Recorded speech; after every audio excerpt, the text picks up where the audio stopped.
ದಿನಾಂಕ 4/2/2023ರಂದು ಬಿಜೆಪಿ ನಾಯಕ ಬಿಜೆಪಿ ಮುಖಂಡ ಆಗಿರ್ತಕ್ಕಂಥ ಸನ್ಮಾನ್ಯ ಶ್ರೀ ಪೃಥ್ವಿ ಸಿಂಗ್ ಮೇಲೆ ಒಬ್ಬ ದಲಿತ ಮುಖಂಡನ ಮೇಲೆ ಮಾರಣಾಂತಿಕ ಹಲ್ಲೆ ಬೆಳಗಾವಿ ನಗರದಲ್ಲೇ ನಡೆದಿರ್ತಕ್ಕಂಥದ್ದು. ಪೃಥ್ವಿ ಸಿಂಗ್ ಅವರು ಬೆಳಗಾವಿನಲ್ಲಿರ್ತಕ್ಕಂಥ ಜಯನಗರದಲ್ಲಿ ತಮ್ಮ ಮನೆಯಲ್ಲಿದ್ದಂಥ ಪೃಥ್ವಿ ಸಿಂಗ್ ಅವ್ರನ್ನ ಮನೆಯಿಂದ ಹೊರಗಡೆ ಕರ್ಕೊಂಡ್ಬರ್ತಾರೆ. 5-6 ಜನ ಮನೆಯಿಂದ ಹೊರಗೆ ಕರ್ಕೊಬಂದು ಚಾಕುವಿನಿಂದ ಹೊಟ್ಟೆ ಕೈಗೆ ಬೆನ್ನಿಗೆ ಇರಿದು ಮಾರಣಾಂತಿಕ ಹಲ್ಲೆ ನಡೆದಿದೆ. ಈ ಘಟನೆ CCTVಯಲ್ಲೂ ಕೂಡ ದಾಖಲಾಗಿದೆ. ವಿಶೇಷ ಅಂತ ಹೇಳಿದ್ರೆ ಇವತ್ತು ಬೆಳಗಾವಿ ನಗರದಲ್ಲಿ ಇವತ್ತು ನಮ್ಮ ಚಳಿಗಾಲದ ಅಧಿವೇಶನ ನಡೀತಾ ಇದೆ.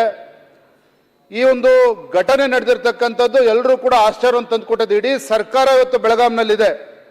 ಮಾನ್ಯ ಮುಖ್ಯಮಂತ್ರಿಗಳಿದ್ದಾರೆ, ಗೃಹ ಸಚಿವರಿದ್ದಾರೆ, ಎಲ್ಲರೂ ಇದ್ದರೂ ಸಹ ಹಾಡು ಹಗಲಿನಲ್ಲೇ ಮೊನ್ನೆ ದಿನ 4:50 ಸುಮಾರಿಗೆ ಈ 4-5 ಜನ ವ್ಯಕ್ತಿಗಳು ಅವ್ರನ್ನ ಎಳ್ಕೊಬಂದು ರಸ್ತೆನಲ್ಲಿ ಚೂರಿ ಆಗಿರ್ತಕ್ಕಂಥದ್ದು, ಮರಣಾಂತಿಕ ಹಲ್ಲೆ ಆಗಿರ್ತಕ್ಕಂಥದ್ದು.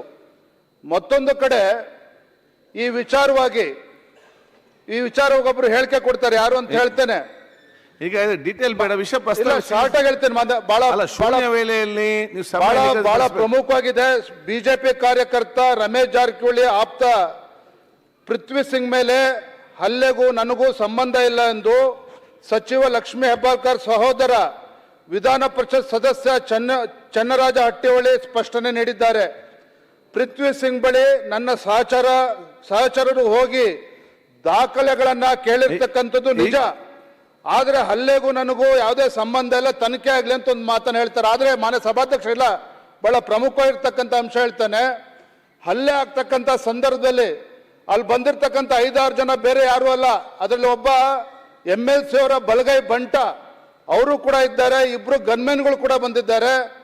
ಇವರೆಲ್ಲರೂ ಕೂಡ ಬಂದು ದೂರವಾಣಿ ಮುಖೇನ MLC ಅವರೇ ಫೋನಲ್ಲಿ ಮಾತಾಡ್ತಾರೆ. ಯಾರು? ಲಕ್ಷ್ಮೀ ಹೆಬ್ಬಾಳ್ಕರ್ ಅವರ ಸಹೋದರ. ಈಗ ನೋಡಿ ಫೋನ್ ಮೂಲಕ ಉತ್ತರ ಪ್ರಮುಖ ಬರ್ತೇನೆ, 1 ನಿಮಿಷ ಕೊನೆ ಅಂಶಕ್ಕೆ ಬರ್ತೇನೆ.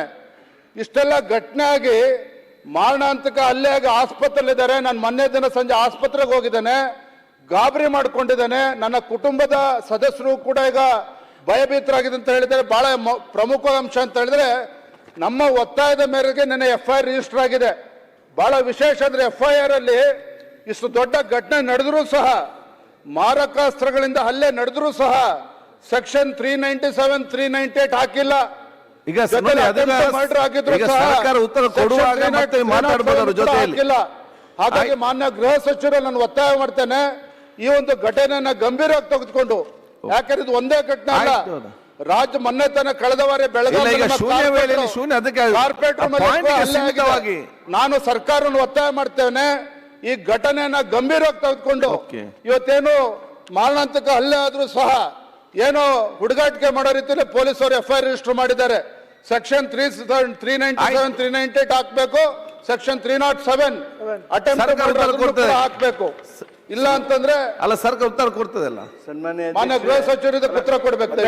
ಅಧ್ಯಕ್ಷ, ನಾನು ಕೂಡ ಸೇಮ್ ಪ್ರಶ್ನೆ ಇಲ್ಲ, ಸರಿಯಾದ ಸೆಕ್ಷನ್ಗಳು ಹಾಕಿಲ್ಲ. ಈ ಚಾಕು ಅಂದ ತಕ್ಷಣ ಸೆಕ್ಷನ್ಸ್ ಬೇರೆ ಚೇಂಜ್ ಆಗ್ತದೆ, ಮೊಬೈಲ್ ಕದ್ದಿದ್ದಾರೆ ಅಂದ ತಕ್ಷಣ ಸೆಕ್ಷನ್ ಚೇಂಜ್ ಆಗ್ತದೆ.